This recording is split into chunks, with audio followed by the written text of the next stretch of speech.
Film is largely a visual medium, which means it uses physical objects, locations, and people to tell stories. Sound plays the next largest role, but it's a distant second. This presents an obvious problem for filmmakers dealing with the supernatural. Ghostly, demonic, or otherworldly elements must be presented in some sort of physical form. The television static, moving chairs, and clown puppet in Poltergeist serve exactly the same purposes as the yellow barrels and Jaws. They are digestible, physical representatives of intangible things. There have been a lot of solutions over the years, some elegant and subtle, others hideously obvious. And it's worth saying that each approach has its merits and limitations. But there's a common thread among the most successful supernatural horror movies that's difficult to ignore. In movies like The Changeling, The Shining, and the 1963 version of the hauntings teeter on the thin line between the supernatural and the psychological. Or John Russell, Jack Torrance, and Eleanor Lance truly under assault from forces beyond death, or are they the victims of mental illness? In each case, the film refuses to definitely answer the question, leaving the interpretation up to the viewer. That's all fine and good, but dramatic structure demands that such a conceit have some totem of internal awareness presented to the viewer. In a novel, this could be done gradually through character building or mirroring or any number of other techniques. But in film, it's got to be presented physically. So, how should a filmmaker visually cue the viewer in? That we might be viewing events through the perspective of an unreliable, even insane point of view character.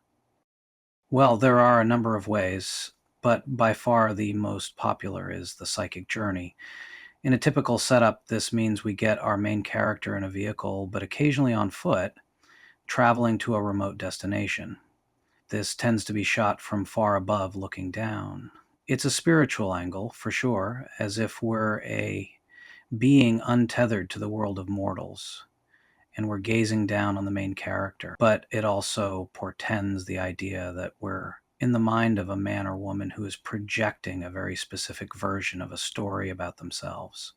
This journey takes us along with the character to a place beyond the surface plot and into a location that is being interpreted. The obvious example of this is The Shining, so let's start there. Kubrick's film opens with a helicopter shot of Jack Torrance driving along winding roads to the Overlook Hotel as Wendy Carlos's bombastic main theme rings out. This journey is important for us to see, not merely random visuals to serve as background for the credits. By the time Jack arrives at the Overlook, we're already unnerved. And so is Jack. Stephen King has a long history of criticizing Kubrick's film. One of his main disagreements deals with his view that Jack Nicholson's version of Jack Torrance seems insane from the first moment we see him, unlike the novel where a normal family man gradually loses his mind.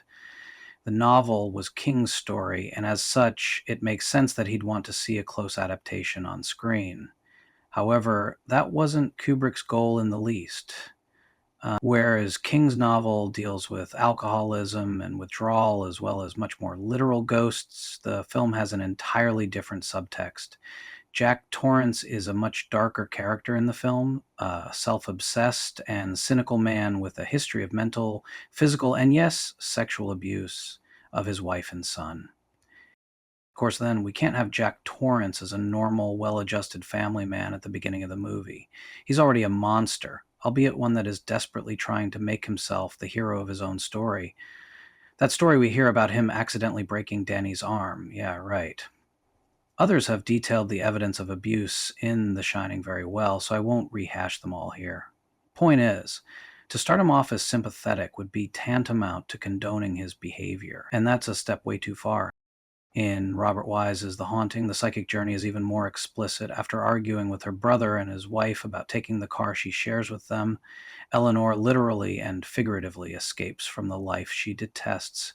As she pulls out of the parking garage, the camera centers her on screen, behind the wheel, and we hear her thoughts. She states that she's finally taking a step. It's made clear that it's her desire to run away from the daily torments of her life that brings her to Hill House, a place she has already determined that she never wants to leave. That we hear her thoughts couldn't possibly be mistaken for anything but the fact that from then on, we're seeing this story from her perspective.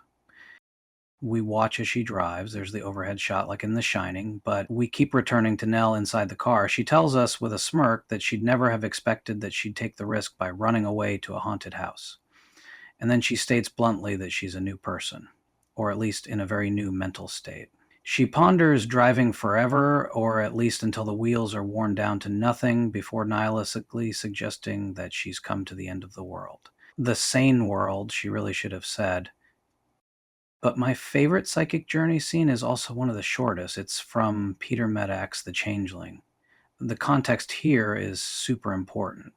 In the opening scene of the film, George C. Scott's John Russell and his wife and young daughter are pushing their stalled out car on a wintry roadway. John spots a payphone and goes to make a call for roadside assistance. A car and truck collide, and the accident results in the family car running over the wife and daughter, killing both. We next see John on foot, walking, alone. After a few scenes of setup, we find John again standing beside a station wagon that he obviously drove to the house he'll be renting, but importantly, we don't see him behind the wheel.